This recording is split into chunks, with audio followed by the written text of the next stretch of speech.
In the WKYX WNGO newsroom, I'm Bill Hughes.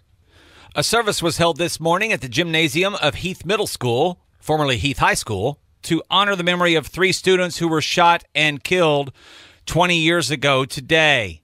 The service included a moment of silence for Nicole Hadley, Jessica James, and Casey Steger, and remarks from Christina Hadley Elligood, Nicole's sister. She said the lives of everyone in the community were changed on that day, but she took time to express appreciation to those who were there to help. Words cannot describe how thankful we are. If you are a first responder, a teacher, a doctor, or a nurse that helped save lives and made a difference in students' lives on December 1st, we will never forget you and never forget what you did. Several survivors of the shooting were there. Missy Jenkins Smith, Kelly Hard Alsip, and Craig Keene were among those who attended. McCracken County senior Samuel Powless sang a song written by Heath alum Stephen Curtis Chapman shortly after the tragedy. And 1993 alum Marty Keith, who founded the Agape Prayer Group at the school in 1992, sang and spoke as well. Michael Carneal entered the lobby of the school on December 1st, 1997, and opened fire on the prayer group as they stood in a circle. After the service this morning, everyone moved across the street next to the elementary school where the new Heath High School memorial was dedicated. The old memorial had been practically inaccessible and had fallen into disrepair. The McCracken County jailer is under investigation for perjury. A spokesperson for the Kentucky State Police confirmed yesterday that there is an ongoing investigation and they're seeking a special prosecutor, but could not comment further. Documents obtained by West Kentucky Star indicate that state police got a search warrant in November for the McCracken County Jail, and detectives wanted to see personnel files, training materials, policy and procedure manuals, and jailer Tanya Ray's email account. Police were looking for evidence against Ray since they believe she lied under oath just before the scheduled trial of former deputy jailer Ben Green in October. He was facing multiple charges of official misconduct for moving inmates without permission, which led some inmates to say that they were assaulted. But detectives say Ray testified that the jail's manual, which she said was from 2010, didn't include the policy on how inmates were classified and housed at the jail. Based on that information, the charges against Green were dismissed. Police say another manual from 2012 was found, and it included the policy that Green allegedly violated. Police say Ray knew the more recent document existed, but lied about it under oath. A request for a comment from Ray on the investigation has not been answered. An investigation is underway at Carlisle County School District by Kentucky State Police regarding a possible incident between a school staff member and a student. West Kentucky Star has learned exclusively that an apparent male staff member was escorted from the school campus Monday by troopers. Details on what prompted that investigation are not yet clear. Trooper Jody Cash confirmed to West Kentucky Star that an investigation began yesterday, but wouldn't confirm details or the person at the heart of the investigation, citing policies of not being able to comment on an ongoing case where charges haven't been filed. West Kentucky Star has learned through reliable sources the investigation apparently stems from an alleged inappropriate relationship which may have happened between a male school staff member and a student. The Star has exclusively learned the name and other identifying factors of that staff member, but is withholding that information regarding their position within the school in order to not potentially identify them pending the investigation. Trooper Cash told West Kentucky Star he doesn't anticipate the investigation taking a prolonged period of time and believes additional information will be released in coming days on any potential charges. West Kentucky Star also reached out to the Carlisle County School District Superintendent Office. The person who answered the phone there said the superintendent was at one of the school buildings this morning and unable to comment at that time. Our story will be updated to reflect the school board's comments. Bill Hughes in the WKYX studio live with JP Roberts in our traffic center, and we've got some large-scale breaking news. JP, why don't you go ahead and fill us in on what's happening? Apparently, we've had a series of major crashes on I-24. The information I'm getting is first report, so it will change as more information comes in. Apparently, a dump truck or garbage truck has been reported to have been traveling the wrong way on I-24 eastbound, and this is around exit 7. It apparently has collided with or caused up to 11 car pileups. Some vehicles are damaged severely. Some occupants are entrapped.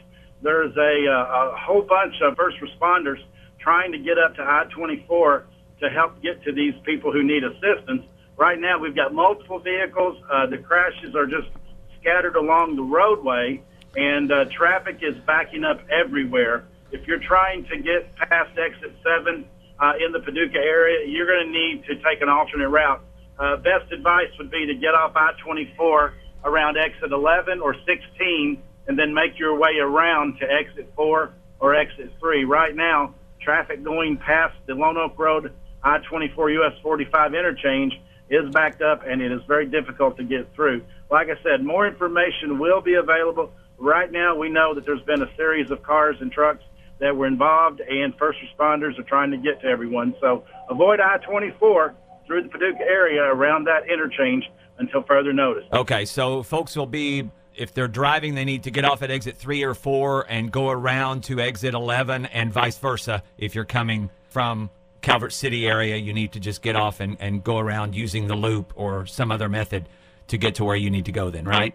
Absolutely. Just reverse the route. If you're coming out of Illinois, take exit 4, exit 3, and get off there. Now, you may be able to make it to exit 7, but getting beyond that point is not going to happen. Okay. They're trying to get the emergency vehicles there as well. They're also going to have to try to get the backup of vehicles probably detoured off and get them around the scene as well. So you may have vehicles actually turning around and coming back just to get off of the interstate where they backed up behind the scene then. Absolutely. And a secondary thing that's going to happen is traffic on Lone Oak Road itself is going to become very impacted by this, and it's not unusual for us to see secondary collisions as a result of all the traffic being detoured off and the heavy flow. So right now, this whole area past exit 7, between exit 7 and exit 11, I-24, I would avoid that area. Okay, and folks, just try to stay away if you can.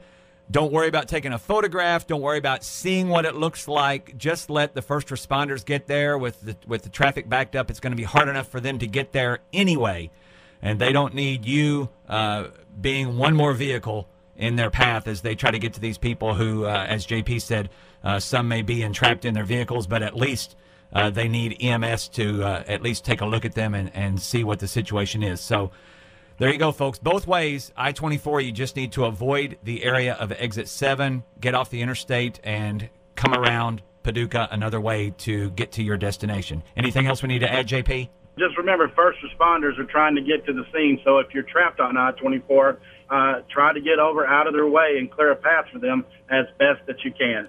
That's right. If both lanes are blocked, if everybody gets over on their side, they can leave a path down the middle for the first responders. So thanks, JP, and we'll keep everyone updated through the afternoon right here on WKYX.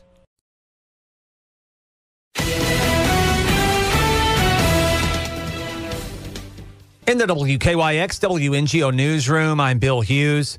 One person was injured in an explosion this morning at the Darpro facility at 10th and Grover Streets in Paducah. Pam Spencer, the public information officer for the city of Paducah, said the blast at 10:16 a.m. was caused by a boiler that exploded. She said one employee suffered minor injuries and was taken to a local hospital for treatment of injuries that are not considered serious. She said, considering the debris, it's remarkable. The police officers and fire have been going around checking the neighborhood and kind of setting up a perimeter.